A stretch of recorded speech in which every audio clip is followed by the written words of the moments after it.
안녕하세요. 희망을 나누며 사회 곳곳의 소식들을 전하는 KTV 100년의 행복, 희망 대한민국의 백선유입니다.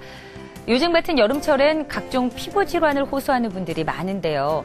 벌레에 물린 것도 아닌데 밤이 되면 유독 가렵고 심하면 작은 물집이 생기기도 하는 피부 질환, 옴.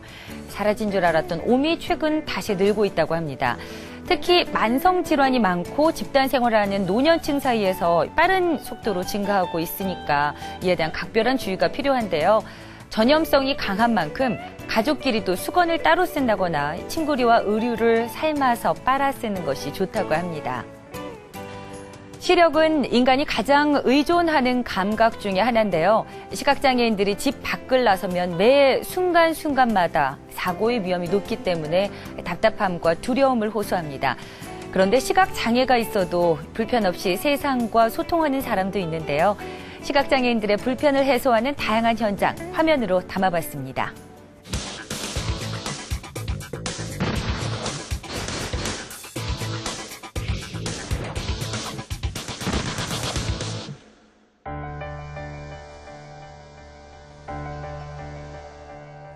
위험한 상황에 노출되기 쉬운 시각장애인.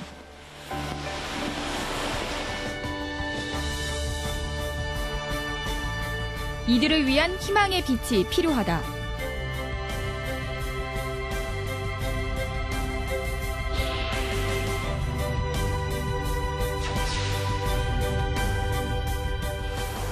최근 보건복지부는 의료급여증을 읽을 수 없어 불편함을 겪는 중증 시각장애인들을 위해 점자 스티커를 발급하겠다고 발표했습니다. 이런 정부의 발표는 시각장애인들의 환영을 받고 있는데요. 이들의 일상을 통해 정부 정책을 직접 만나봤습니다. 서울시 동작구의 한 아파트. 깔끔한 살림살이가 일반 가정집 같지만 이곳에는 시각장애인 김홍철 씨가 살고 있습니다. 초등학교 때인데 원인은 모르고 시신경이 서서히 죽어가기 시작을 했습니다. 그 당시에도 병원에서도 어떻게 해볼 방법이 없다고 해서 한 4, 5년에 걸쳐서 조금씩 나빠져서 결국은 지금과처럼 전혀 이제 안 보이게 된. 홍철 씨의 삶을 서서히 잠식해버린 어둠.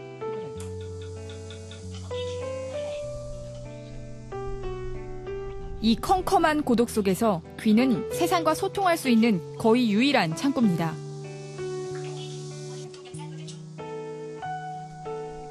색깔을 통해서 혹은 빛을 통해서 내가 즐길 수 있는 기쁨, 또 확인할 수 없는 그 주변 사람들의 모습이라든가 아주 어렸을 때 보았던 것들, 자연의 아름다움이라는 이런 것들 이제 더 이상 내가 직접 체험을 할 수가 없으니까 그런 것에 대한 아쉬움이 제일 크고요. 그리고 또 하나는 불가능한 것은 아니지만 활동 자체가 제한되니까 내가 가고자 할 때 마음대로 가지 못하는 것, 시각장애로 인한 불편을 느끼고 아쉬움을 갖고 있습니다. 앞이 완전히 보이지 않게 된 것은 벌써 30여 년 전. 어느덧 빛보다 어둠이 익숙해졌지만 아직도 낯선 곳으로의 외출은 두려운 마음이 앞섭니다. 때문에 활동보조인의 도움 없이는 외출을 거의 하지 않는다는 홍철 씨. 오늘은 밖에 나갈 채비를 서두르는데요. 민원 처리할 일이 있어서 외출을 좀 합니다.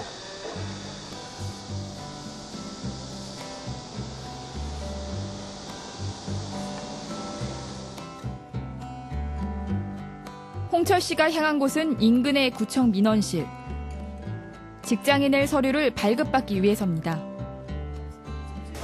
장애인 증명서 나왔고요. 제가 음성 안내 인식 시스템으로 안내 좀 해드릴게요. 예. 여기 보시면요. 예. 여기다가 바코드에다가 맞춰서 기계를 대시고요. 이 서류의 바코드 위치가 네. 거의 대부분 이 위치에 위치합니까? 여기 서류에서요.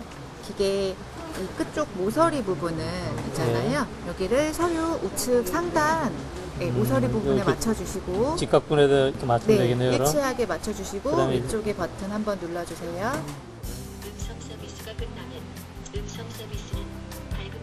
지난 10일부터 시작된 민원 서류 음성 변환 서비스.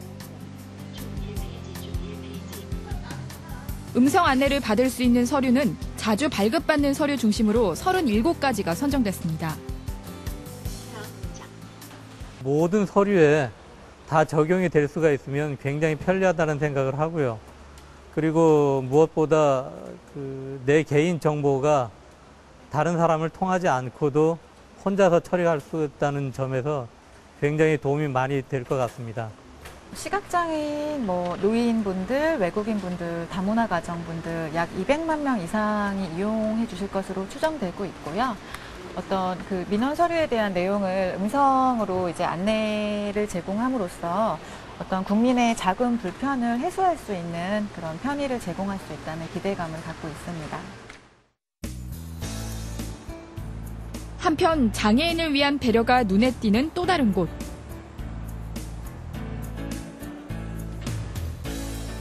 그간 시각장애인들의 문화생활을 가로막았던 장벽을 허물어 눈길을 끌고 있습니다. 음성 안내기라고 해서요. 전시관람의 내용을, 전시물에 대한 내용을 설명하는 기기인데요. 저희 박물관 곳곳에는 센서가 장착되어 있어서 이제 일정한 범위 안에 들어가면 이 음성 안내기가 그 센서를 읽어내고 그 안에 그 지역의 그 범위 안에 들어가 있는 전시물의 내용을 설명하는 기기죠. 그래서 시각장애인이 특별한 도움 없이 저희 박물관 안에 곳곳을 전시실 안에를 곳곳을 돌다 보면 그 내용들을 일일이 지역마다 설명해 주는 그런 안내기. 전시실 내부와 통로엔 총 50여 개의 센서가 있는데요. 관람객의 움직임에 따라 유물을 해설하고 전시 방향을 자동으로 안내하기 때문에 시각장애인도 혼자 박물관을 관람할 수 있습니다. 제가 직접 음성 안내기를 들고 전시실을 돌아봤는데요. 다음 전시실은 한성 백제의 삶을 볼 수 있는 구역입니다. 백제인의 붓드막 진열장입니다. 한성 백제 시대에는 집의 한쪽 벽에 붓드막을 만들고 그곳에서 음식을 조리했습니다. 붓드막은 벽체까지 간단한 표현으로 이루어져 전시물의 특징을 쉽게 이해할 수 있었습니다. 조리에 이용된 열을 난방에까지 이용한 지혜로운 원리입니다. 백제 귀족들이 즐겼을 이 밖에도 일부 전시물의 경우 손으로 직접 만져볼 수 있는 등 시각장애인을 위한 문화복지가 돋보입니다. 금동 신발 등 기존의 박물관들이 장애인들에게 굉장히 좀 접근하기 어려운 곳이었고 또 관람하기 어려운 곳이었다. 시각장애인들도 몸으로 느끼고 또 귀로 또 유물을 느끼면서 관람할 수 있고 과거의 역사를 몸으로 한번 체험해 보십사 하는 뜻에서 저희 한성백제박물관에서는 시각장애인들에게 필요한 여러 가지 요소들을 나름대로 개관 때부터 곳곳에 배치했습니다. 시각장애인을 위한 이곳의 배려는 또 있는데요. 바로 촉각 도록입니다. 주요 전시물을 점자와 압출 그림으로 표현한 점자 역사책. 함께 제작된 팝업카드는 백제의 유물을 입체로 구현. 시각장애인이 유물의 형상을 손끝으로 직접 느끼며 더 깊이 이해할 수 있습니다. 유물이 가지고 있는 특징, 유물의 쓰임새 이런 부분들을 알기 쉽게 나름대로 정리를 했고요. 또 그 유물에 가지고 있는 특징들을 이제 손으로 만져봐서 그 느낌을 그대로 전달해 줄 수 있고, 그다음에 글의 내용에서도 유물의 생김새와 그것이 가진 쓰임새를 중심으로 쉽게 설명을 해서 시각장애인들께서 먼 곳에서 소리만 듣기보다는 가까이 가서 손으로 한번 직접 체험해 본다는 걸 굉장히